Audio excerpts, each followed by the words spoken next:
Hello दोस्तों, क्या हाल है। आज तारीख है 14 अगस्त, दिन बुधवार, हिंदी तिथि नवमी। और आइए बात करते हैं आज की मुख्य समाचार में दिन भर की 50 बड़ी खबरों पर नजर डालते हैं। आतिशी नहीं फहरा पाएंगी 15 अगस्त को केजरीवाल की जगह झंडा, खारिज हुआ प्रस्ताव। दिल्ली सरकार के जनरल एडमिनिस्ट्रेशन डिपार्टमेंट गैड ने अरविंद केजरीवाल के उस प्रस्ताव को खारिज कर दिया है जिसमें कहा गया था कि केजरीवाल की जगह आतिशी स्वतंत्रता दिवस पर राष्ट्रीय ध्वज फहराएंगी। पतंजलि भ्रामक विज्ञापन मामले में बाबा रामदेव को बड़ी राहत, सुप्रीम कोर्ट ने बंद किया मानहानि का केस। पतंजलि भ्रामक विज्ञापन मामले में सुप्रीम कोर्ट से बाबा रामदेव को बड़ी राहत मिल गई है। सर्वोच्च अदालत ने इस मामले में उनके खिलाफ चल रहे मानहानि के केस को बंद कर दिया है। दरअसल पतंजलि के उत्पादों के बारे में भ्रामक विज्ञापन दिए जाने के इस केस में माफीनामा दाखिल किया गया था, जिसे एससी ने स्वीकार कर लिया है। महज 15 दिनों में कम करा दिया 11 केजी वजन, मोटापे से जूझ रहे लोगों के लिए एआईआईएमएस भोपाल बना वरदान। एम्स में आकर मेघ मिश्रा ने केवल 15 दिनों में 11 किलो वजन कम कर लिया। 105 किलो वजन और गले में दर्द और एसिड रिफ्लेक्स जैसी समस्याओं से जूझ रहे मेघ आयुर्वेद विभाग में इलाज और योग के नियमित अभ्यास के बाद अब 94 किलो के हो गए। पूर्व विदेश सचिव विनय मोहन क्वात्रा ने अमेरिका में भारतीय राजदूत के रूप में कार्यभार संभाला। पूर्व विदेश सचिव विनय मोहन क्वात्रा ने अमेरिका में भारतीय राजदूत के रूप में कार्यभार संभाल लिया है। एक पोस्ट में श्री क्वात्रा ने कहा कि वह भारत और अमेरिका के बीच महत्वपूर्ण साझेदारी को मजबूत करने के लिए गंभीरता से काम करना जारी रखेंगे। श्री क्वात्रा ने तरनजीत सिंह संधू का स्थान लिया है। राज्यपाल ने गुणवत्तापूर्ण शिक्षा और आत्मनिर्भरता की दिशा में प्रयास करने पर बल दिया। राज्यपाल शिव प्रताप शुक्ल ने कहा कि उच्च शिक्षण संस्थानों में गुणवत्ता के साथ साथ प्रौद्योगिकी के उपयोग पर विशेष बल दिया जाना चाहिए। उन्होंने कहा कि विश्वविद्यालयों को उद्यमिता की भावना को बढ़ावा देने और शोध एवं नवाचार के माध्यम से आर्थिक आत्मनिर्भरता की ओर बढ़ना चाहिए। केंद्रीय मंत्री ज्योतिरादित्य सिंधिया ने प्रधानमंत्री जनमन योजना को आदिवासी समुदाय की उन्नति के लिए एक प्रभावकारी और महत्वाकांक्षी योजना के रूप में सराहा है। उन्होंने कहा कि इस योजना का उद्देश्य आदिवासी समुदाय के विकास और उनके जीवन स्तर को सुधारना है। श्री सिंधिया ने इस योजना को सरकार की प्रतिबद्धता का प्रतीक बताया, जो आदिवासी समाज की बेहतरी के लिए विशेष रूप से बनाई गई है। बांग्लादेश के राजनयिक मोहम्मद तौहीद हुसैन ने कहा है कि बांग्लादेश की प्रधानमंत्री शेख हसीना के दिल्ली में रहने से भारत और बांग्लादेश के द्विपक्षीय संबंधों पर कोई नकारात्मक प्रभाव नहीं पड़ेगा। उन्होंने इस बात पर जोर दिया कि दोनों देशों के बीच रिश्ते मजबूत हैं और शेख हसीना की दिल्ली में उपस्थिति इन संबंधों को प्रभावित नहीं करेगी। राजस्व मंत्री जगत सिंह नेगी ने किन्नौर के पू उपमंडल में आयोजित ग्रीष्म महोत्सव के समापन समारोह की अध्यक्षता की। इस अवसर पर उन्होंने स्थानीय संस्कृति और परंपराओं के संरक्षण और प्रचार प्रसार के महत्व पर जोर दिया। महोत्सव के दौरान स्थानीय कलाकारों और समुदायों ने अपने पारंपरिक नृत्य और संगीत प्रस्तुत किए, जिससे किन्नौर की समृद्ध सांस्कृतिक धरोहर को प्रदर्शित किया गया। मंत्री ने आयोजन की सफलता पर प्रसन्नता व्यक्त की और भविष्य में भी इस तरह के कार्यक्रमों को प्रोत्साहित करने का आश्वासन दिया। केंद्रीय गृह मंत्री अमित शाह आज शाम अहमदाबाद में तिरंगा यात्रा को हरी झंडी दिखाकर रवाना करेंगे।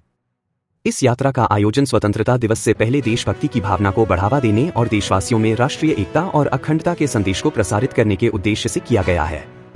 तिरंगा यात्रा के दौरान विभिन्न स्थानों पर सांस्कृतिक कार्यक्रमों का आयोजन भी होगा, जिससे स्थानीय समुदाय को देशभक्ति से जोड़ने का प्रयास किया जाएगा। अमित शाह के इस कार्यक्रम में कई वरिष्ठ नेता और अधिकारी भी शामिल होंगे। उपराष्ट्रपति जगदीप धनखड़ ने नई दिल्ली के भारत मंडपम से हर घर तिरंगा बाइक रैली को हरी झंडी दिखाकर रवाना किया। इस रैली का उद्देश्य स्वतंत्रता दिवस के अवसर पर देश भर में राष्ट्रभक्ति की भावना को बढ़ावा देना और हर घर में तिरंगा फहराने का संदेश फैलाना है। इस कार्यक्रम में बड़ी संख्या में लोगों ने भाग लिया और यह रैली देशभक्ति और राष्ट्रीय एकता के प्रति नागरिकों के समर्पण को दर्शाती है।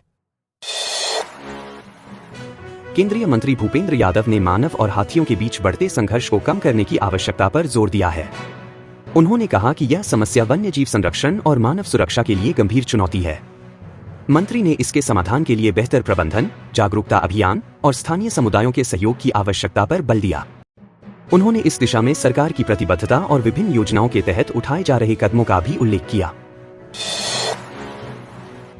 रूसी राष्ट्रपति व्लादिमीर पुतिन ने कहा है कि यूक्रेन ने रूस के कुर्स्क क्षेत्र में आक्रमण करके रूसी सुरक्षाबलों के अभियान को धीमा करने का प्रयास किया है। उन्होंने यूक्रेन पर आरोप लगाते हुए कहा कि इस आक्रमण का उद्देश्य रूस की सैन्य गतिविधियों को बाधित करना और तनाव बढ़ाना है। पुतिन ने इसे रूस की सुरक्षा के लिए गंभीर खतरा बताया और कहा कि इस तरह के हमलों का रूस मुंहतोड़ जवाब देगा। सूचना और प्रसारण मंत्रालय ने सभी टीवी चैनलों को निर्देश दिया है कि वे आपदाओं और दुर्घटनाओं से संबंधित वीडियो प्रसारित करते समय तारीख के साथ दिखाएं। यह कदम इसलिए उठाया गया है ताकि दर्शकों को वीडियो की प्रासंगिकता और समय सीमा के बारे में स्पष्ट जानकारी मिल सके। मंत्रालय ने यह भी कहा कि इस दिशा निर्देश का पालन सुनिश्चित करने से गलतफहमी और भ्रम की स्थिति से बचा जा सकता है, जिससे दर्शकों को सटीक और जिम्मेदार रिपोर्टिंग प्राप्त हो सके। अमेरिका के पूर्व राष्ट्रपति डोनाल्ड ट्रंप ने सोशल मीडिया मंच एक्स, पूर्व में ट्विटर, पर अपनी वापसी की है। उन्होंने एलन मस्क को एक साक्षात्कार दिया, जो उनके इस प्लेटफॉर्म पर लौटने के बाद पहला बड़ा सार्वजनिक संवाद था। इस साक्षात्कार में ट्रंप ने विभिन्न मुद्दों पर अपने विचार साझा किए और अपनी वापसी के महत्व को भी रेखांकित किया। एलन मस्क, जो इस मंच के मालिक हैं, ने ट्रंप के इस कदम का स्वागत किया। ट्रंप की इस वापसी को आगामी अमेरिकी चुनावों के संदर्भ में एक महत्वपूर्ण राजनीतिक कदम माना जा रहा है। ईरान के उपराष्ट्रपति मोहम्मद जवाद जरीफ ने अपनी नियुक्ति के केवल 11 दिन बाद ही त्यागपत्र दे दिया है। उनके इस्तीफे के कारणों का आधिकारिक तौर पर खुलासा नहीं किया गया है, लेकिन यह कदम राजनीतिक हलकों में चर्चा का विषय बना हुआ है। जरीफ, जो पूर्व में विदेश मंत्री के पद पर भी रह चुके हैं, को हाल ही में उपराष्ट्रपति के पद पर नियुक्त किया गया था। उनके इस अप्रत्याशित इस्तीफे ने ईरान की आंतरिक राजनीति में अस्थिरता की अटकलों को और भी बढ़ा दिया है। ईपीएफओ, कर्मचारी भविष्य निधि संगठन, आज कर्मचारी भविष्य निधि (ईपीएफ) अंतरण के विषय पर अपना 5वां लाइव सत्र आयोजित करेगा। इस सत्र का उद्देश्य ईपीएफओ से जुड़े कर्मचारियों को ईपीएफ अंतरण की प्रक्रिया, नियम और अन्य महत्वपूर्ण जानकारी प्रदान करना है। यह सत्र कर्मचारियों के सवालों का उत्तर देने और ईपीएफ अंतरण से संबंधित समस्याओं को सुलझाने में मदद करेगा। पिछले वर्ष की तुलना में 23.99% बढ़कर 8,13,000 करोड़ रुपए तक पहुंचा सकल प्रत्यक्ष कर संग्रह।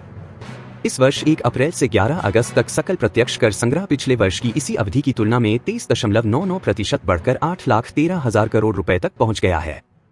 आयकर विभाग ने कहा है कि पिछले वर्ष की इसी अवधि में प्रत्यक्ष कर संग्रह 6,55,000 करोड़ रुपए था। आयकर विभाग के मुताबिक चालू वित्त वर्ष 2024 से 25 में 11 अगस्त 2024 तक शुद्ध प्रत्यक्ष कर संग्रह 22.48% बढ़कर करीब 6,93,000 करोड़ रुपए हो गया है। कोलकाता कांड में बड़ा खुलासा, सामने आई पोस्टमार्टम रिपोर्ट, लेडी डॉक्टर संग हुई थी ऐसी हैवानियत। कोलकाता में रेप और मर्डर का शिकार हुई लेडी डॉक्टर के परिजनों को पुलिस ने पोस्टमार्टम रिपोर्ट सौंप दी है। इस रिपोर्ट में हत्या, मौत से पहले की प्रकृति और सेक्सुअल पेनिट्रेशन की बात की कही गई है। इसमें बताया गया है कि पीड़िता की हत्या गला घोंटकर हुई थी। एक सिरफिरे की करतूत से दहला लंदन का लिसेस्टर स्क्वायर, मासूम बच्ची समेत 2 लोगों पर चाकू से हमला। लिसेस्टर स्क्वायर लंदन का सबसे बड़ा पर्यटन केंद्र है, जहां भारी संख्या में सैलानी आते हैं। ये जगह ब्रिटेन की राजधानी के सबसे व्यस्त पर्यटक केंद्रों में से एक है, जहां मौजूद एक दुकान के सुरक्षा गार्ड ने मीडिया को बताया कि हमलावर ने चाकू से 11 वर्षीय लड़की और 34 वर्षीय महिला पर हमला किया। पति और प्रेमी की साजिश, दृश्यम स्टाइल में कत्ल, ऐसे सुलझी एक महिला की मर्डर मिस्ट्री। छत्तीसगढ़ के कबीरधाम जिले में 28 वर्षीय एक महिला की हत्या की खौफनाक वारदात सामने आई है। पुलिस ने इस मामले में 2 लोगों को गिरफ्तार किया है, जिनमें एक मृतक महिला का पति तो दूसरा उसका प्रेमी है।